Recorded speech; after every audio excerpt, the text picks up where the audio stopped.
Podcast Ramadan SMKA Perempuan Al-Masyhur bersama Al-Fadil Al-Ustaz Hasrul bin Hashim. Assalamualaikum warahmatullahi wabarakatuh. Alhamdulillahirabbil alamin wassalatu wassalamu ala asyrafil anbiya'i wal mursalin wa ala alihi washabbihi ajma'in. Alhamdulillah, segala puji-pujian bagi Allah Subhanahu wa taala kerana dengan izinnya pada hari ini dapat kita bersama-sama dalam podcast khas sempena Ramadan Al-Mubarak kali ini. Pada hari ini kita akan sembang santai satu peristiwa agung dalam sejarah Islam, iaitu nuzul Al-Quran.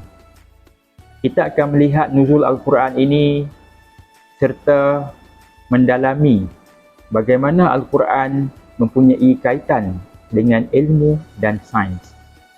Bersama ana 5 orang murid yang comel dan bersemangat untuk berkongsi pandangan dan menghuraikan dengan jelas nuzul Al-Quran hubungan dengan sains. Baik, bolehkah Antuna perkenalkan diri masing-masing? Boleh. Hai, Assalamualaikum semua. Ismi Kalisha Nur Madah binti Roslan. Ustaz boleh panggil saya Kalisha.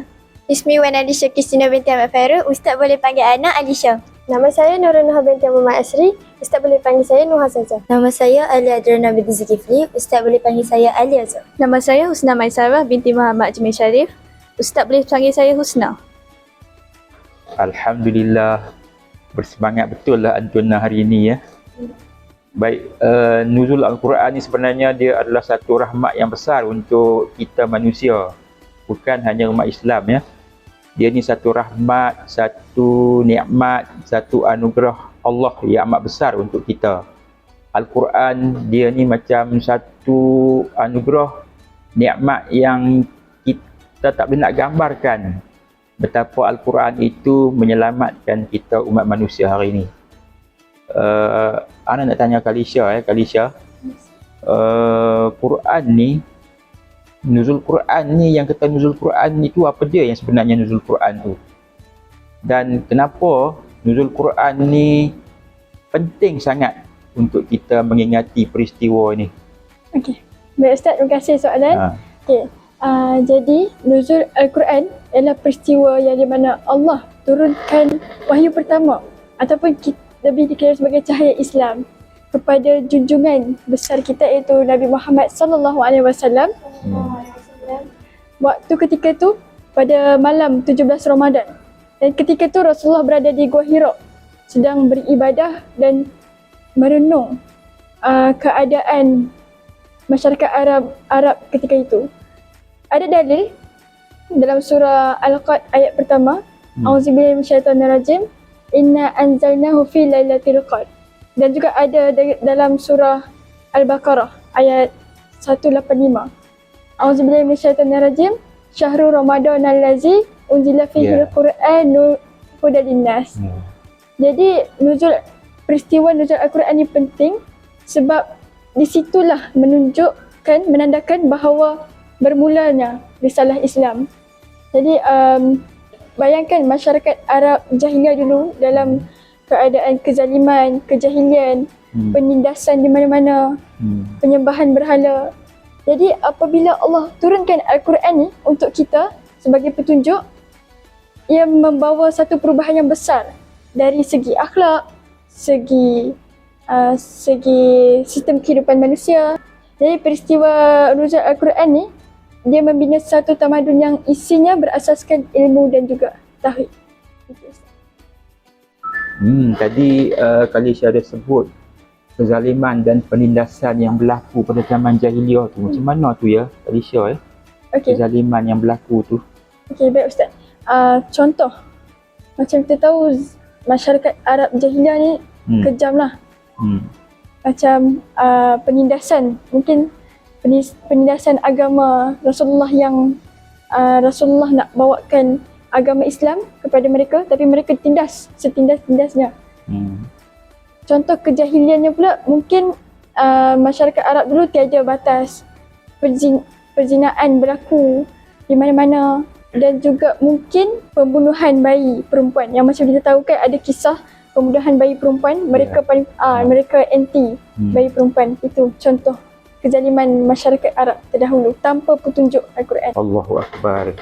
Itulah yang dikatakan nikmat Al-Quran untuk umat Islam. Nikmat Al-Quran yang Allah turunkan kepada orang jahiliah, ya.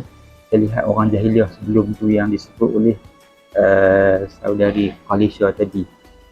Podcast kita ni sebenarnya berlaku di studio Pusat Sumber SMKA Perempuan Al-Masyhur, ya.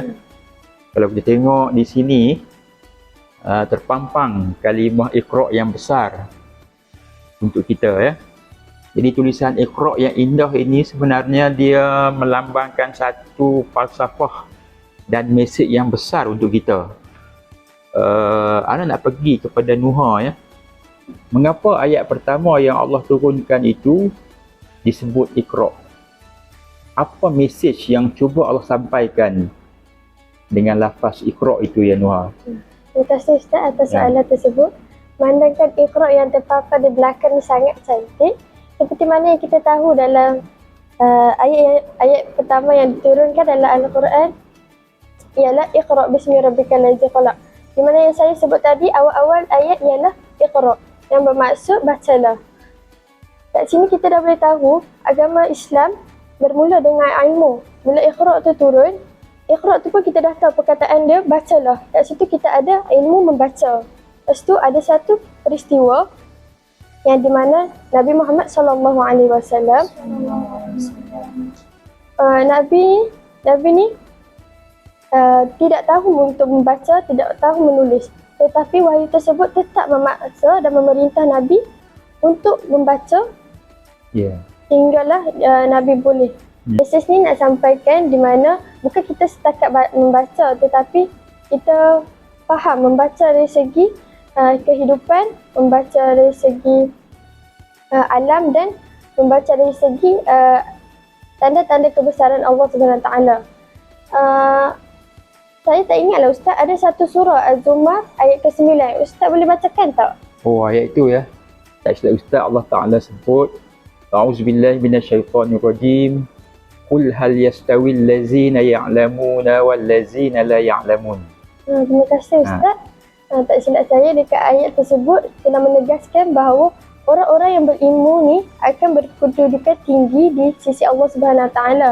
Oleh itu, nuzul Al-Quran ni memberi seruan kepada umat manusia untuk membina tamadun berasaskan ilmu. Itu saja. Terima kasih Ustaz. Baik Nuha, ya. InsyaAllah. Itulah kuasa Iqra, ya. Kuasa Iqra ataupun disebut dalam bahasa Arabnya sebagai qiraah. Kalau dalam pembelajaran bahasa Arab ataupun bahasa Melayu, dalam soalan-soalan yang dikemukakan dalam exam, yang pertama bahagian soalan itu adalah petikan, ya. Jadi petikan ini menggambarkan kemahiran membaca yang tinggi lah. Pelajar perlu memahirkan diri mereka dengan pembacaan dan pemahaman. Jadi di sini kita dapati bahawa qiraah itu merupakan asas pemahaman dan pembinaan ilmu pada tiap orang lah. Sebab itu Allah Ta'ala amat tekankan dengan penggunaan Iqra ini, ya.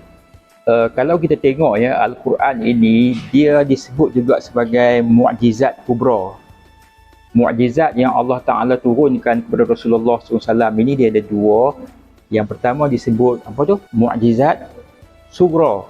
Yang keduanya adalah mukjizat kubra. Jadi kita duduk membaca, kita sedang melihat bagaimanakah bulan terbelah dua, bagaimanakah kayu yang bercakap dengan Rasulullah, itu semua adalah mukjizat yang kecil sebenarnya. Jadi Al-Quran ni yang kita lihat hari ini, dia sebenarnya merupakan satu mukjizat yang lebih hebat daripada mukjizat tersebut.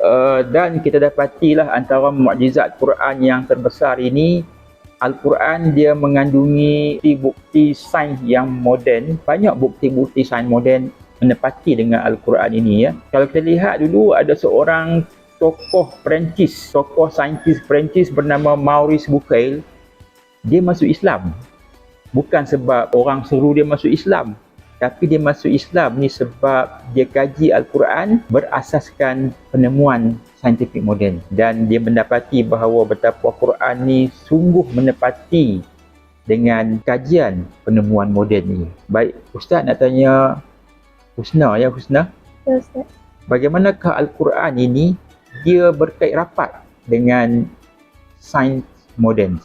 Baik Ustaz, terima kasih atas soalan. Okay, walaupun Al-Quran bukan buku teks sains, tetapi ia mengandungi banyak ayat yang mendorong manusia untuk berfikir tentang alam. Contohnya, kita tengok surah Al-Mu'minun ayat 12 hingga 14. A'udzu billahi minasyaitonir rajim. ثم خلقنا النطفة علقة فخلقنا العلقة مضغة.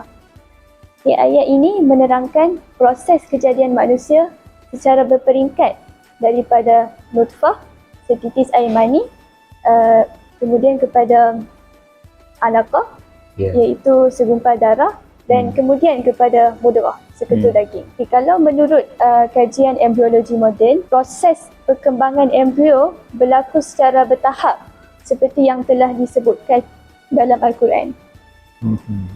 Sebenarnya perkara ini dah disebutkan lebih 1400 tahun dahulu, di mana manusia belum mempunyai teknologi perubatan moden dan mikroskop.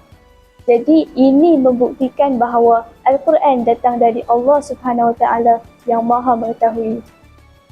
Baik Husna, terima kasih. Dalam surah yang disebutkan tadi, ayat yang disebutkan tadi, disebutkan oleh Allah Ta'ala dengan perkataan alaqah. Jadi boleh tak Husna jelaskan dengan terperinci lah, apakah kajian-kajian sebelum ini yang menjelaskan tentang konsep alaqah itu sebenarnya? Baik Ustaz, terima kasih atas soalan. Kalau melalui pembacaan saya, alaqah ni ada 3 maksud. Yang pertama lintah, yang kedua penyangkut, dengan yang ketiga segumpal darah. Oh, betul-betul. Ustaz baru teringat ya. Tak silap Ustaz dalam kajian daripada Dr. Kidsmore. Ya. Bukan Kidsmore, Kidsmore. Ya, Dr. Kidsmore ni adalah seorang pakar anatomi daripada Universiti Toronto, Kanada. Jadi dia mengkaji bahawa alaqah ini dia lebih mirip kepada lintah. Kalau kajian terdahulu mengatakan alaqah itu segumpal darah, tetapi Dr. Kidsmore ni dia kata alaqah ni adalah lintah, kerana lintah tu lebih hampir kepada bentuk embrio ketika embrio berusia lebih kurang dalam 2 minggu hingga ke 4 minggu. Bentuk embrio tu seperti lintah yang bergantungan di dinding fetus. Jadi kajian Dr. Kidsmore ni dia lebih menuju kepada penemuan saintifik Al-Quran yang moden. Masya Allah ya. Jadi itulah hebatnya Al-Quran ya, di sebalik perkataan alaqah itu dengan kajian terdahulu dengan kajian sains yang moden. Baik, bukti Al-Quran sebenarnya bukan hanya pada manusia. Allah melihat Al-Quran melihat sains pada diri manusia, bahkan pada seluruh alam termasuk alam semesta. Ana nak tanya Alia ya, Alia. Baik. Bolehkah Alia jelaskan bagaimanakah penemuan-penemuan sains yang berlaku pada alam semesta menurut Al-Quranul Karim? Baik Ustaz, terima kasih atas soalan yang diberikan. Dalam surah Az-Zariyat ayat 47, Allah pernah berfirman, A'udzubillahi minasyaitonir rajim, "Was-samaa banainaha bi'aidin wa inna lamusi'un." Yang bermaksud Allah meluaskan langit. Ahli saintis membuat kajian dan mendapati bahawa langit ni sedang mengembang. Padahal dalam Quran dah pernah beritahu dah yang langit ni Allah luaskan langit. Dan Quran ni wujudkan sebelum ana wujud, walhal sebelum Ustaz pun wujud. Setelah itu surah Al-Anbiya ayat ke-30. A'udzubillahi minasyaitonir rajim. Wa ja'alna minal ma'i kulli syai'in hayy. Dan daripada air kami jadikan segala sesuatu yang hidup. Dalam buku teks sains ataupun fakta sains lah, menyebut yang makhluk hidup macam kita ni, manusia, binatang dan tumbuh-tumbuhan, perlukan air untuk hidup. Itulah keserasian yang di antara wahyu dan fakta saintifik itu saja. Oh, terima kasih Alia ya. Banyak ya Quran sebut tentang alam. Semuanya dalam surah Ar-Rahman. Ustaz ada terbaca satu kenyataan Allah Ta'ala dalam surah Ar-Rahman ayat yang ke-30 tak silap. A'udzubillahi minasyaitonirrajim. Fa idzan syaqqatis samaa'u fakanat wardatan kadhihan. Allah sebut langit itu berpecah dan ianya bagaikan bunga mawar yang berkembang. Alia boleh jelas tak macam mana itu yang dikatakan bunga mawar yang berkembang? Ya, baik Ustaz. Terima kasih atas soalan itu. Mengikut kajian sains, apabila bintang ni dia pengembangan bintang yang sudah terlalu maksima, dia akan menyebabkan berpecah, lalu dia akan meletup. Meletup ni dia akan membuat bentuk seperti apa yang Ustaz katakan tadi, bunga mawar. Sebenarnya dia ada pelbagai bentuk lagi, macam mata kucing dan bunga mawar yang Ustaz sebut tadi.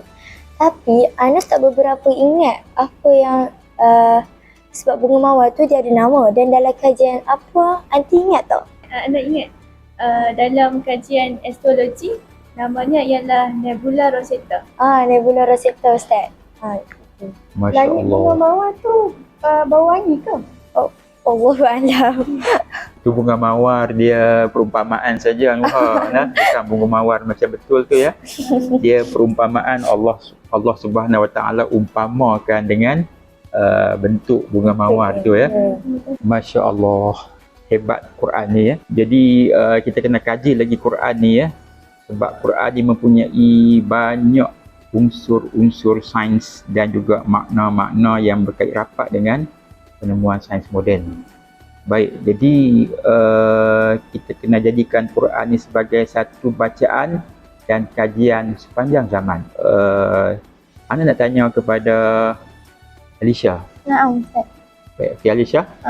Kita sebagai murid dan pelajar sekolah ni, apakah pengajaran yang kita boleh ambil daripada penurunan Al-Quran dan juga Al-Quran sebagai sebuah kitab yang berhubung kait dengan segalanya, termasuk juga ilmu sains ini, Alisha? Baik, syukran Ustaz. Bagi saya, pengajaran terbesar ni adalah kita kena kembali kepada Al-Quran. Kerana apa? Sebab Al-Quran ni dia adalah petunjuk dan panduan kepada umat Islam. Peristiwa nuzul Al-Quran ni dia bukan sekadar peristiwa yang kita kena sambut setiap bulan Ramadan. Tapi Al-Quran ni dia adalah peringatan daripada Allah Ta'ala yang menjadikan hidup kita ni ada peraturan dia sendiri. Macam contoh, kewajiban puasa, solat dan sebagainya. Lepas tu, selain itu kita sebagai pelajar juga kita kena cemerlang dalam akademik, termasuk dalam sains, matematik dan juga teknologi. Pada masa yang sama juga kita kena jadikan Al-Quran ni sebagai nilai asas dan akhlak yang baik untuk kita jadikan contoh teladan kepada orang lain juga. Lepas tu, sains ni dia membantu kita memahami bagaimana ni sesuatu berlaku. Macam contoh kalau kita cakap tadi, berlaku penciptaan manusia. Tapi Al-Quran ni dia dah jawab persoalan yang kita tanya tu. Lepas tu, apabila ilmu dengan iman ni dia bersatu, dia akan melahirkan generasi yang seimbang, iaitu dari segi cerdasnya akal dan kuatnya iman seseorang tersebut kepada Allah SWT. Masya Allah, terima kasih Alisha ya. Jadi jelas ya, Alisha terang tadi ya, maknanya Quran dia berhubung dengan kita segalanya. Sains, segala aspek kehidupan, semuanya berhubung Al-Quran itu ya. Dan kita kena ingat ya, bahawasanya Alisha sebut tadi ya, sains itu bukanlah matlamat. Sains itu sebagai alat untuk kita memahami kebenaran Allah Subhanahu Wa Taala, kebenaran Al-Quran dan juga kebenaran Islam.